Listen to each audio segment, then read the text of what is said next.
how do you think about sales playbooks at startups and building those out for, building this repeatable winning motion?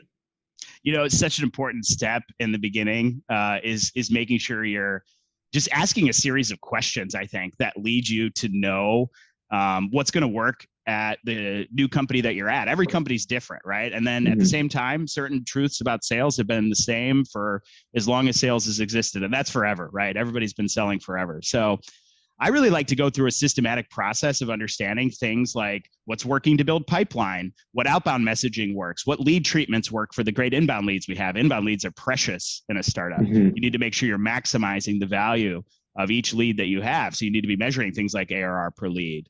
What personas have what different needs? What next steps do we want to drive from a first call? What's our narrative for our first call? So you actually have to go through the entire list of things that, you might already have in place for 10 years at a bigger company. And you need to go through that systematically, answer all those questions, and then document what works.